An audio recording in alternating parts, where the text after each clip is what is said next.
San Francisco and catch up with the voice, the play-by-play voice of the San Francisco 49ers, Greg Papa, now joining us here on the right Toyota guest line. Greg, it's Manutes alongside with Jax, who's filling in for Rock this afternoon.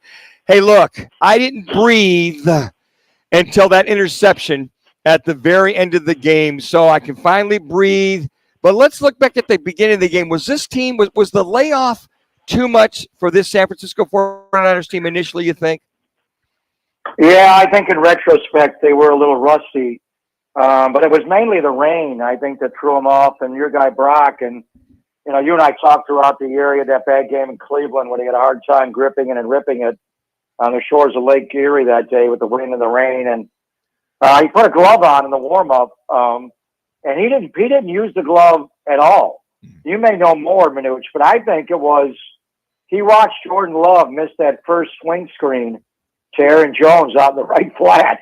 And Jordan Love's got big hands, and I think Brock thought, if he can't grip it, how am I? And he was warming up before the game in the rain, and he put the glove on, and it just didn't work. He almost threw a pick right away to Darnell Savage on the second snap of the game, and then he took the glove off, and he couldn't control the ball. The ball was coming nose down right into the ground, and I checked down to McCaffrey, and he was apprehensive in the pocket. He wasn't up on his toes. Anticipating throws like he always does. He didn't play great, but when it was time to win the game, yes, he turned into Joe Montana. He went 6 for 7 on the last drive, and they moved the pocket going left right away to hit Jauan Jennings. He would have been 7 for 7. George Kittle dropped one right at the 8 in the 85, yes. And he was able to make big throws in the run at the end. So I think it was more the rain, a little bit of rust. I got to give Joe Barry credit, their coordinator in Green Bay. He got fired this week. I thought they stole a lot of the Baltimore game plan from Christmas night when they sat on landmarks. You know, Brock's a spot thrower. Our offense is based on getting the landmarks, and they knew where to go. So it was a lot of things. But in the end, they won the game. And it's not going to rain on Sunday, and let's go. And amen, amen. My wife and I finally were able to breathe. You know, the other thing, too, I don't know, this might be a little overlooked. For Brock not to put the tight end in motion, it was supposed to come in motion on the McCaffrey touchdown run. Charlie Warner. Yeah, he said, stay. I went, Brock, that's brilliant. He saw the clock running down. He snapped it right at 0, pitch it to him. I mean, sometimes those little things about a quarterback are overlooked. So I just hope he got enough credit from the national press to see something like that. Without a doubt. It was a call called 18 Mike, and Kyle called that on his openers to start the second half.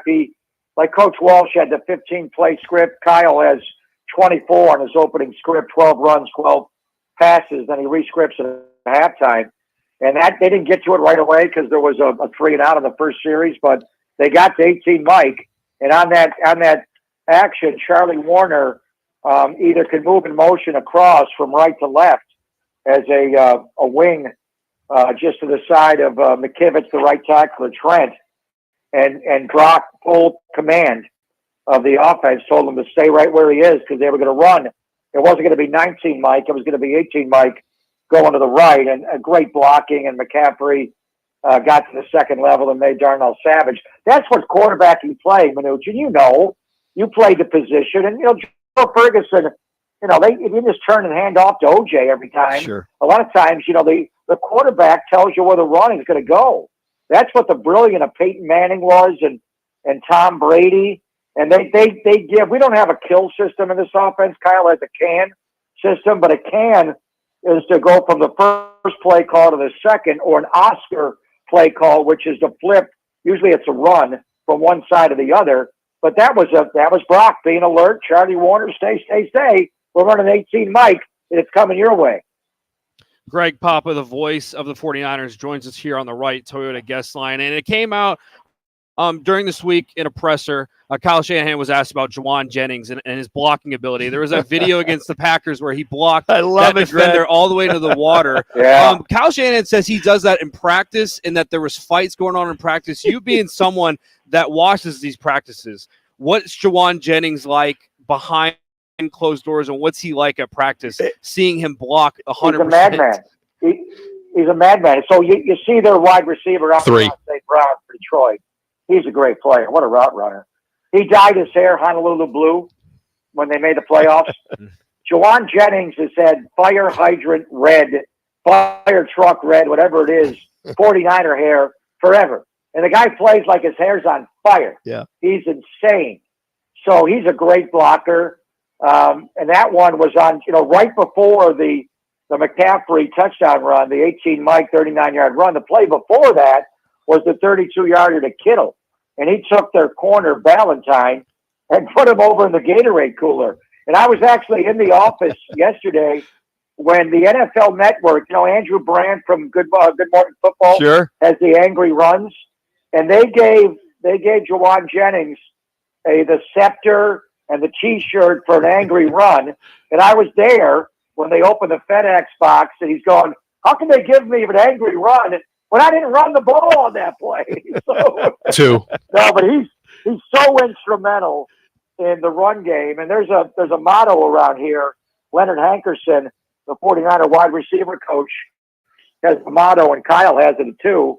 No block, no rock. You don't block as a wide receiver, we're not throwing you the ball. And they actually have a hard hat where they give out a hard hat, and they have each guy sign it every time. And it used to be they had to have a pancake block where they actually block a guy to the ground. Now, how many wide receivers are getting pancakes? Yes. So if you block a guy all the way to the Gatorade cooler, you should get a hard hat signature for that. So I think Jennings has the lead with 8 signatures on Hank's hard hat.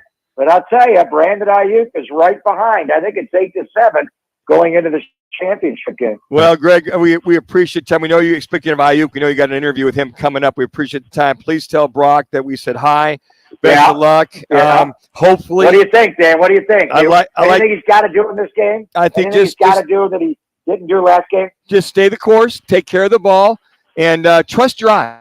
Trust your eyes. Let it rip, like we saw midseason form. Right. And I think that I think this team, I really hope, has just got to be focused all the way through, which he is, and hopefully Debo will suit up. But if not, Brock's the kind of guy that says, "Hey, look, I got to play at the hand I'm dealt." He's just like a great poker player, like you saw in that last drive. And but just tell him we love him, best of luck to him, and like I always say, Greg, tell him no slack in the Cadillac, and let's go get it done. And I tell him, grip it and rip it. No rain, no glove.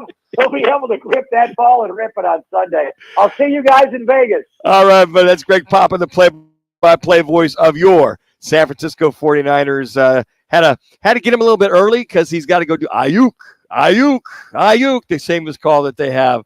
And then he's fired up. Is he never not fired up? Like every time we talk to him or every time I see other interviews and stuff like that, he's always at 100%. He's a Buffalo kid. He's always fired up, and he's fired up to be announcing for the San Francisco